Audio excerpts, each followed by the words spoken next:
மக்களே இந்த வீடியோ காட்சியில் ஒருத்தரை பார்க்குறீங்களா, பார்க்கறதுக்கு எவ்வளோ அப்பாவியாக இருக்காரு. அது மட்டும் இல்லாமல் அவரோட கையில் ஏதோ அடிபட்டிருக்கு, அதில் ஏதோ பிளாஸ்டர் மாதிரி போட்டு ஒட்டியிருக்காரு. இவரை எதுக்காக இத்தனை போலீஸ் ஆஃபீஸர்ஸ், இத்தனை ரிப்போர்ட்டர்ஸ் இவ்வளோ பாதுகாப்பாக அழைச்சிட்டு போகணும், ரிப்போர்ட்டர்ஸ் அவர்கிட்ட என்ன கேள்வி கேட்டுட்டு இருக்காங்கலாம் கேட்குறப்ப உங்களால் நம்பவே முடியாதுங்க. இவன் ஒரு சம்சா கடை வியாபாரி, சம்சா விற்கிறவன் தான். கிட்டத்தட்ட 4 சம்பவங்கள் பண்ணியிருக்கான் ஒரே வீட்டில்.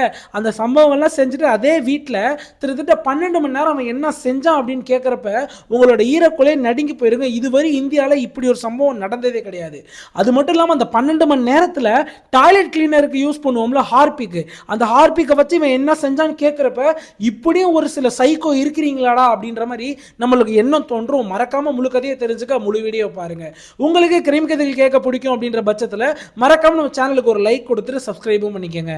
மக்களே, இப்போ நான் சொல்ல போகிற சம்பவம் எங்கே நடந்துச்சுன்னு பார்த்தீங்கன்னா, இந்த ஒரு வீடு நீங்கள் பார்க்குறீங்களே, இது ஒரு மிகப்பெரிய கோடீஸ்வரரான வீரேந்திரா அப்படின்ற ஒரு வீடுங்க. இந்த வீடை பார்க்குறப்ப உங்களுக்கு தெரிஞ்சிருக்கும். இந்த வீடு கீழே பாருங்களேன், ஒரு சில கடைகள்லாம் இருக்குல்ல, அந்த கடைகள்லாம் பற்றி நான் பின்னர் சொல்கிறேன். இந்த வீரேந்திராவுக்கு கிட்டத்தட்ட 70 வயசுங்க. இவங்களோட மனைவிக்கு அனிதா, அவங்களுக்கு 65 வயசு. 2 பேருமே சந்தோஷமாக வாழ்ந்துக்கிட்டு இருக்காங்க. இவங்க 2 பேருக்குமே 3 பசங்க. ஃபஸ்ட்டு ஒரு பொண்ணு, அவங்களோட பேர் மீனாட்சி, அவங்களுக்கு 45 வயசு. அதுக்கப்புறம் அந்த பொண்ணோட அண்ணன், அவரோட பேர் அபிஷேக். அதுக்கப்புறம் அபிஷேக்கு ஒரு தம்பி இருக்காங்க. அந்த தம்பி இப்போ ரீசெண்டாக தான் ஏதோ ஒரு வழக்கில் ஜெயிலில் இருக்காரு. ஸோ அதனால தம்பியோட மனைவியை அந்த வீட்டில் வைக்காம வெளியில் வச்சு வாழ்ந்துக்கிட்டு இருக்காங்க. இந்த கடைகளை பற்றி நான் சொன்னேன்ல, அந்த கடைகளில் ஒரு கடையில் சொந்த மகளுக்கே அந்த வீரேந்திரா கொடுக்குறாரு, நீ எதனா கடை வச்சு பிஸ்னஸ் பண்ணு அப்படின்ட்டு. அந்த பிரியங்கா அப்படின்ற மகளும் அந்த இடத்துல சின்னதாக ஒரு கிஃப்ட் ஷாப் வச்சு நடத்திக்கிட்டு இருக்காங்க. அதுக்கு பக்கத்திலே இந்த அபிஷேக்னு ஒருத்தர் சொன்னார். அவர் வந்து இந்த டாய்லெட் கிளீனராக இருக்கட்டும், டாய்லெட்டுக்கு யூஸ் பண்ணுற இந்த ஆசிட்ஸாக இருக்கட்டும், இந்த மாதிரி விஷயங்கள் எல்லாமே அவர் ட்ரேட் பண்ணி வித்துக்கிட்டு இருக்காருங்க. இப்போ இந்த குடும்பத்தோட சொத்து மதிப்பு அப்படின்னு நீங்க பாத்தீங்கன்னா கிட்டத்தட்ட 15 கோடிக்கும் மேலங்க. இது இல்லாம நிறைய சொத்துகள் இருக்கு அப்படின்னு சொல்லப்படுதுங்க. சோ ஆல்ரெடி அந்த வீரேந்திரா அப்படின்ற அப்பா சொல்லிட்டாரா, அவங்க 3 பேருக்குமே தனியா பிரிச்சு ஈக்குவல் பங்கா தான் கொடுப்பேன்ட்டு. இவர் அந்த ஒரு புள்ள கேஸ்ல உள்ள போனதுனால அவனை மட்டுமே வீட்டை விட்டு துரத்தி வச்சிருக்காராம். இந்த சைடு அபிஷேக்னு ஒருத்தன் சொன்னேன், அபிஷேக் வீரேந்திராவுக்குமே ஒரு சில வாய் சண்டைகள் நடந்திருக்கு. அப்ப வீரேந்திரா என்ன சொல்லியிருக்காருன்னா, என் சொத்துல ஒரு பைசா கூட ஒன்று கிடையாது அப்படின்ற மாதிரி வாய் வார்த்தையில தான் சொல்லியிருக்காரு. எந்த ஒரு டாக்குமெண்ட் பூர்வமான அறிவிப்பு எதுவுமே கிடையாதுங்க. இந்த இடத்துல அபிஷேக் பாத்தீங்கன்னா அவங்க அப்பாவை சுத்தமா பிடிக்காதுங்க. அபிஷேக் ஒரு ஃப்ரெண்ட் இருக்கு, அவனோட பேர் சன்னி குப்தா. கிட்டத்தட்ட அபிஷேக் வீட்ல இருந்து ஒரு 2 தெரு தள்ளி ஒரு சின்ன சந்துக்குள்ள ஒரு சம்சா கடை இருக்கு. அந்த காட்சியை நீங்க இந்த இடத்துல பார்க்கலாம். இந்த சம்சா கடையை நடத்திட்டு வரவன் தான் இந்த சன்னி அப்படின்றவன். இவனுக்கு 2 பேருமே ரொம்ப க்ளோஸ் ஃப்ரெண்ட்ஸ். எப்படி ஃப்ரெண்டா வரானுங்க அப்படின்னா, அபிஷேக் அடிக்கடி வீட்டுக்காக சம்சா வாங்க போவான்.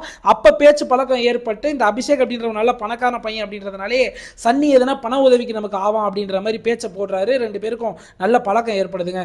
2 பேருமே வழக்கமா பீர் அடிப்பானுங்களாம். எங்க அப்படின்னா இந்த வீட்டுக்கும் இந்த கடைக்கும் நடுவில் ஒரு சின்ன சந்து மாதிரி போகும், அந்த 2 தெரு தள்ளி. அந்த சந்தில் ஒரு ஸ்டீல் சேரை போட்டு ஸ்டீல் டேபிளை போட்டு எப்பயுமே அங்கதான் சரக்கு அடிப்பாங்களாம். அந்த சரக்குக்கு சம்சா வச்சு சாப்பிட்டுட்டு இருப்பானுங்களாம். இந்த அபிஷேக் அப்படின்றவன் எப்ப சரக்கு அடிச்சாலுமே சன்னி கிட்ட உளறிக்கிட்டே இருப்பானா, புலம்பிக்கிட்டே இருப்பானா, எங்க அப்பா வீரேந்திரா எனக்கு சொத்து தருவாரா என்னன்னு தெரியல, ஆல்ரெடி தரமாட்டேன்னு சொல்லிட்டாரு, அதுலேயே எனக்கு அவ்வளோ டென்ஷன் ஆகுது, அவ்வளோ கஷ்டமா இருக்கு, எனக்கு 50,000 ரூபாய் கடன் வேற இருக்கு அப்படின்ற மாதிரி ரொம்ப மன உளத்தில் இந்த சன்னி அப்படின்றவன்ட்ட புலம்பிட்டே இருப்பானா. அப்பதான் சன்னி ஒரு சில ஐடியா கொடுக்குறான். அந்த சன்னி மட்டும் கொடுக்காம அபிஷேக்குமே இந்த ஐடியால இவன் இன்னும் எக்ஸ்ட்ரா ஐடியாலாம் கொடுக்குறான். அவனுக்கு என்ன தெரியுமா பேசிட்டு இருக்கானுங்க, கிட்டத்தட்ட அன்னைக்கு டேட் வந்து மே 31, 2026ங்க. சாயங்காலம் ஒரு 3 மணி போலங்க.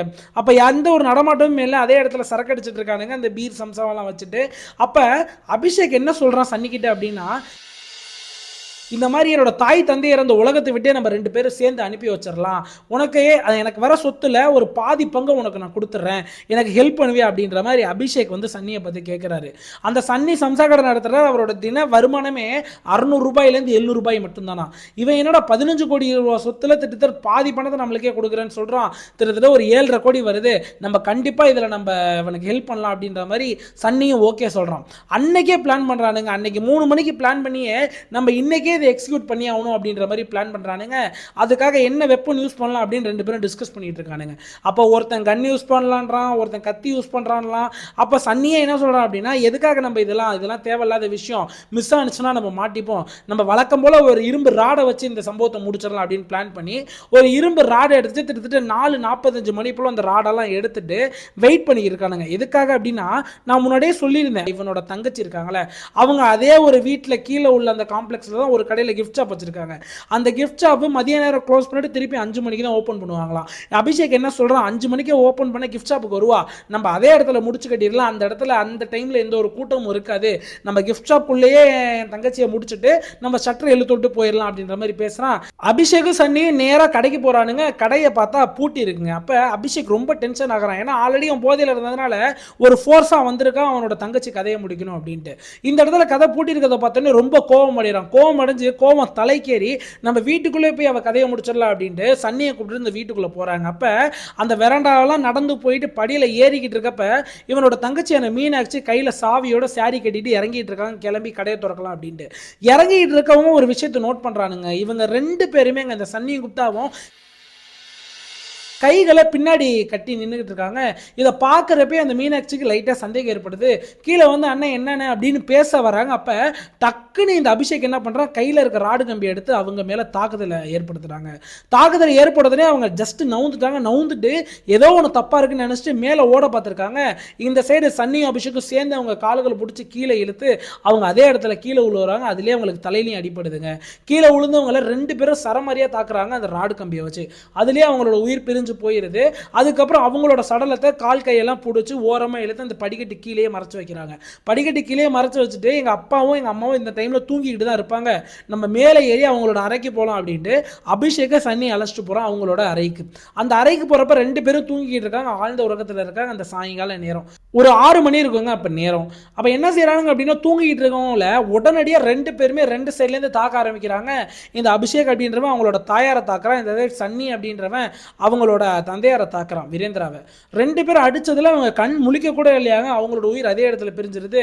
இதுல நீங்க முக்கியமான விஷயம் என்னன்னு கேட்டீங்க அப்படின்னா, இந்த கேஸ்லாம் முடிஞ்சு போஸ்ட்மார்ட்டம் ரிப்போர்ட்ல அபிஷேகோட அப்பையான வீரேந்திராவோட ஸ்கல் போன்ஸ் 10 இடத்துல நொறுக்கப்பட்டிருக்கு அப்படின்றது சொல்றாங்க. அதுக்கப்புறம் அந்த 2 சடலத்தையும் பெட்ல இருந்து கீழே இறக்கி வச்சுட்டு சுத்தி தேடுறானுங்க. அந்த பெட்டு கீழே தான் சாவி இருக்கு, அங்க உள்ள அலமாரியோட சாவி. அந்த சாவியை எடுத்து ஓபன் பண்றாங்க. உள்ள நகைகள் எல்லாமே இருக்கு. கிட்டத்தட்ட 1.5 கோடி ரூபாய் மதிப்புள்ள ரொக்கமும் நகைகளும் சேர்த்து அந்த இடத்துல இருக்கு. இதெல்லாம் எடுத்துக்கிட்டு கிட்டத்தட்ட ஒரு 7 மணி போல 2 பேருமே இவனோட இந்த சன்னின்றவனோட சம்சா கடைக்கு போறாங்க. அவனுங்க எப்பயுமே வழக்கமா தண்ணி எடுக்கிறதுல தண்ணி அடிச்சுட்டு திருப்பி பேசிக்கிட்டு இருக்காங்க.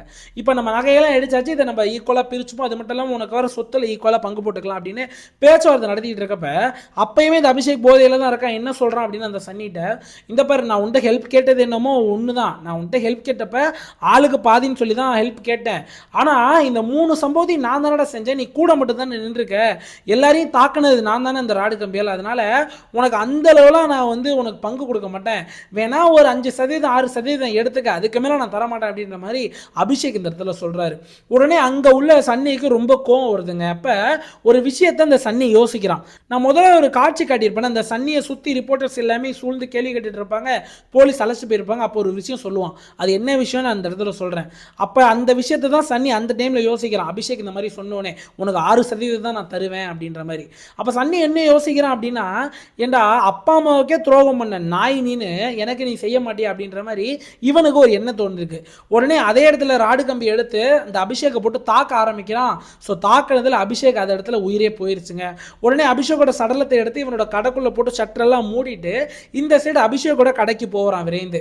அந்த கடையோட சாவி எல்லாம் எங்க இருக்குன்னு இவனுக்கு தெரியும். ஏன்னா அவனுக்கு 2 பேருமே நண்பர்கள், 2 பேரை பத்தியுமே ஃபுல் டீடைல்ஸ் இவனுக்கு 2 பேருக்குமே தெரியும். நான் முன்னாடியே சொல்லியிருந்தேன், அபிஷேக் ஒரு ட்ரேடிங் கடை வச்சிருந்தா, இந்த மாதிரியான டாய்லெட் கிளீனர்ஸ், டாய்லெட் ஆசிட்ஸ் எல்லாம் ட்ரேட் பண்ண கடை.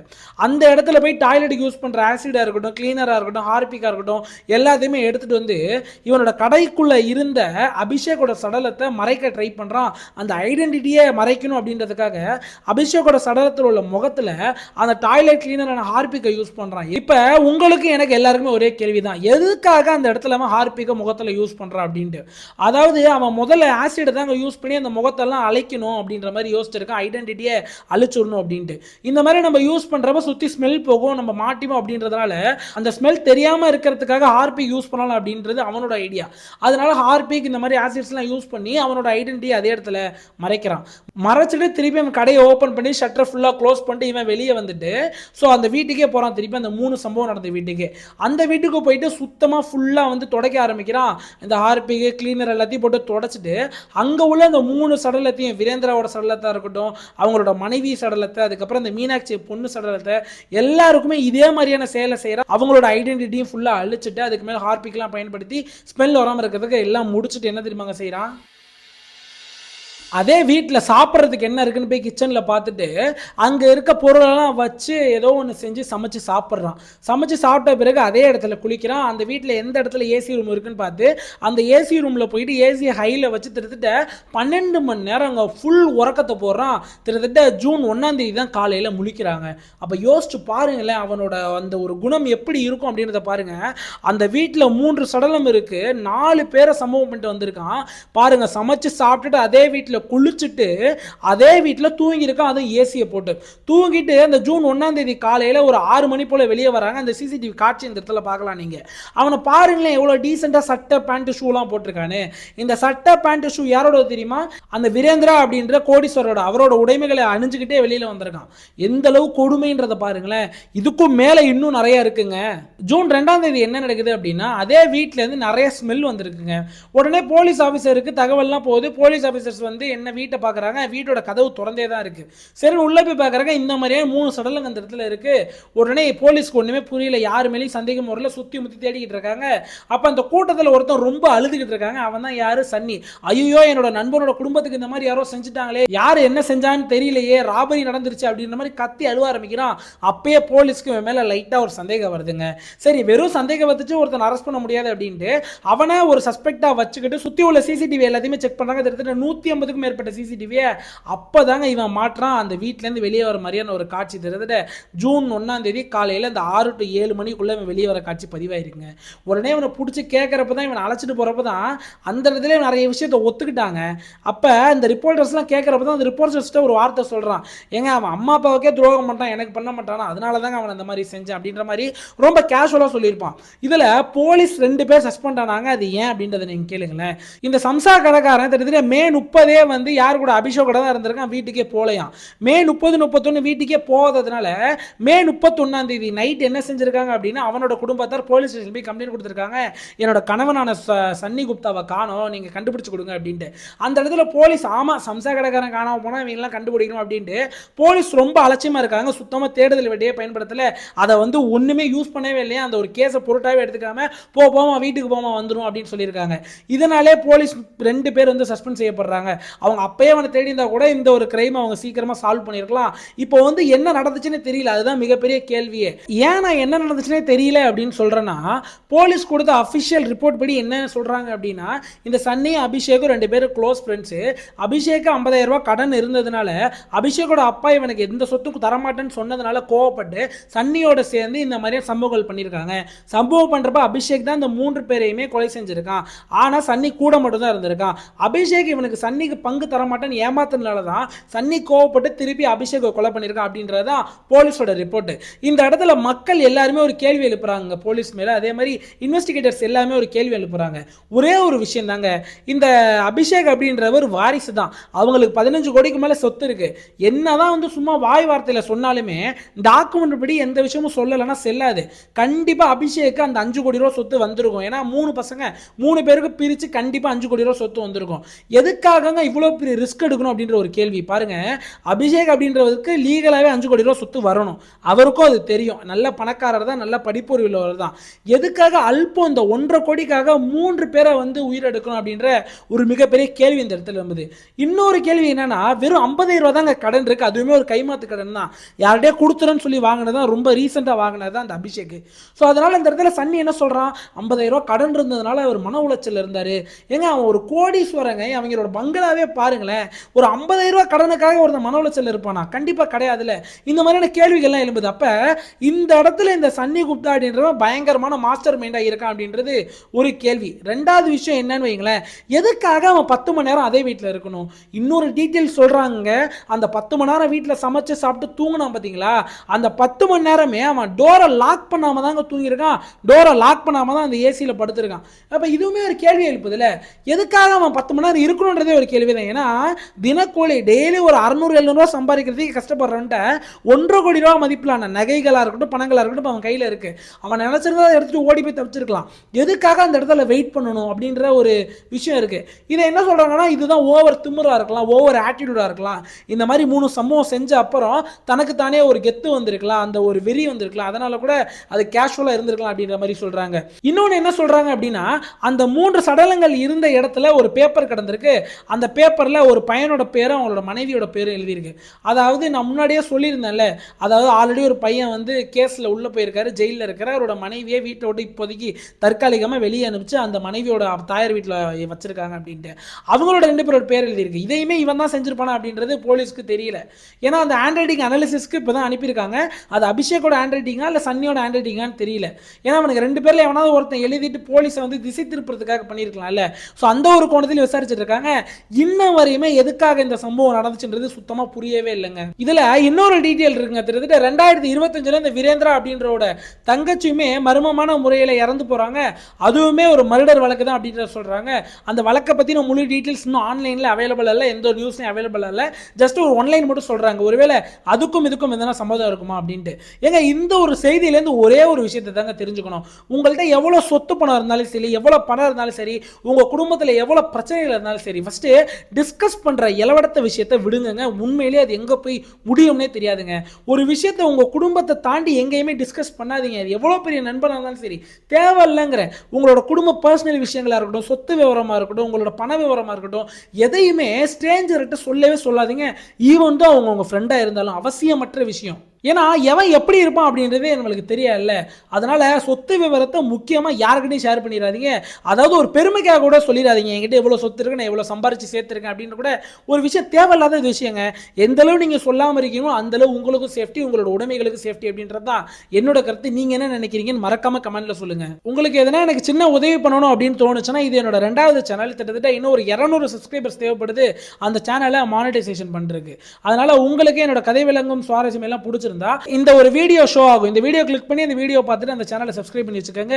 இல்லைனா ஃபர்ஸ்ட் கமெண்ட்ல பின் பண்ணி வச்சிருக்கேன் ஒரு கமெண்ட், அதுவும் என்னோட சேனல் தான். அதுக்குள்ள போயிட்டு சப்ஸ்கிரைப் பண்ணீங்க அப்படின்னா ரொம்ப சந்தோஷமா இருக்கும். நன்றி, வணக்கம்.